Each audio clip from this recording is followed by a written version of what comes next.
Michel Aglietta, bonjour. Bonjour. Et maintenant, quel Green New Deal pour l'Europe? Quelle perspective pour une écologie politique?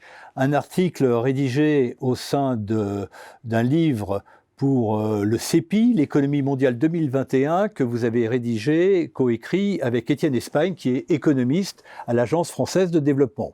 Alors, le point aujourd'hui, c'est quel objectif et quels moyens pour ce Green New Deal européen? Oui, nous avons essayé de montrer qu'en effet, il y a eu une mutation, en quelque sorte, en Europe, à partir d'un projet de la Commission qui est délibérément interprété comme un Green Deal européen. Et ceci est nouveau par rapport à ce qui a été fait jusqu'ici. Alors, quels sont les éléments essentiels de ce Green Deal européen? La Commission le met dans la perspective d'une transformation du régime de croissance. Et on est très très loin de la conception, disons, d'écologistes radicaux, qui est de dire ce n'est possible qu'en décroissance. Donc ça, c'est évidemment très important. Et donc, c'est une stratégie industrielle qui est recherchée. Alors, cette stratégie industrielle, elle est... une stratégie industrielle pan-européenne avec... Absolument. Et le point, alors, quels moyens met la Commission? Eh bien, des transformations en effet très importantes, c'est-à-dire la possibilité d'abord une loi climat, de façon à lever l'incertitude des agents économiques sur le long terme, de dire en effet, voilà une stratégie qui va être poursuivie sur la décennie et qui a un objectif de décennie. C'est pour ça qu'il s'inscrit dans le budget qui lui-même s'approche de la décennie 2021-2028. Donc ça paraît très important parce qu'on y fait apparaître une institution, le budget européen, qui n'était pas du tout, si vous voulez, mobilisé jusqu'ici pour mener une stratégie de type transformation du régime de croissance. Donc une stratégie à long terme donc, et une modification du régime de croissance. Absolument. Et donc ça, c'est le premier élément important. Deuxième, c'est que la Commission, pour le faire, propose, et finalement, avec des difficultés, a obtenu, en tout cas de la part des gouvernements, maintenant il faut que les parlements soient d'accord, que la Commission puisse émettre des dettes au nom de l'Europe pour faire ça. Ce qui traduit bien à ce moment-là une stratégie commune. Dettes au nom de l'Europe, mais qui ne vont pas suffire pour, si vous voulez, transformer tout le régime de croissance. L'essentiel est que les États s'inscrivent à travers la transformation des intentions, disons, la révision de l'accord de Paris doit être cohérent avec ce plan de la Commission, de façon à mobiliser finalement au total une masse d'investissement suffisamment forte.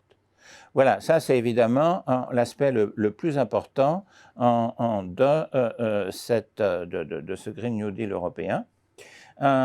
Les objectifs principaux, c'est, disons, la question évidemment de l'énergie, bien sûr, c'est normal, et le rôle, promouvoir les énergies renouvelables, mais aussi la question, et ça c'est très important, se dire c'est dans les territoires que l'on peut vraiment agir. Parce qu'il y a un aspect territorial au problème et on est sur quelque chose. Donc à la fois une stratégie européenne, une coopération au niveau européen, mais une localisation régionale. Par une localisation régionale dans laquelle la politique agricole commune doit être modifiée. Donc il propose de modifier la politique agricole commune pour transformer les terres agricoles en quelque sorte, développer l'agriculture biologique, réduire l'agriculture intensive. C'est en rapport aussi avec toutes ces métropolisations qui vident les campagnes en artificialisant les sols. En même temps, ça amène à une promotion de villes moyennes qui ont été plus ou moins délaissées, des rapports ville-campagne. Donc il y a une volonté, en effet, donc, modification de faire une du transformation rapport profonde. modification entre le rapport entre mégalopole oui, tout à et fait. ville moyenne. C'est l'idée fondamentale. Ça, c'est un point évidemment important. L'idée, c'est que rien que la transformation des bâtiments, etc., l'idée, c'est qu'ils veulent créer 700 000 emplois par cette logique territoriale, en quelque sorte. Ça, c'est les éléments les plus importants. En même temps, se crée quelque chose qui est en filigrane. Ça décentralise les pouvoirs pour certains pays, pas pour l'Allemagne.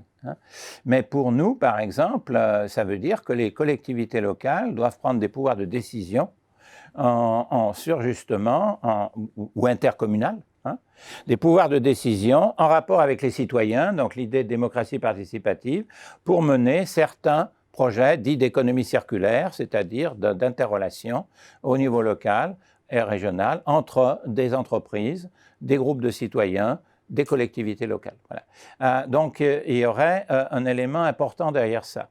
La transformation des transports, évidemment, aussi un rôle essentiel qui est mis en avant, parce que les transports, si vous voulez, peuvent être remplacés assez fortement par le développement, encore le développement du train plus qu'il ne l'a été, revenir en réalité à des transports ferroviaires là où on les a supprimés, et puis, évidemment, développer des villes qui soient des villes vertes, en quelque sorte, et où l'automobile soit limitée et remplacée, lorsqu'elle est encore présente, par évidemment de l'automobile verte, en quelque sorte, c'est-à-dire électrique. Merci Michel Aglietta pour ces explications sur les objectifs d'un Green New Deal européen. Merci.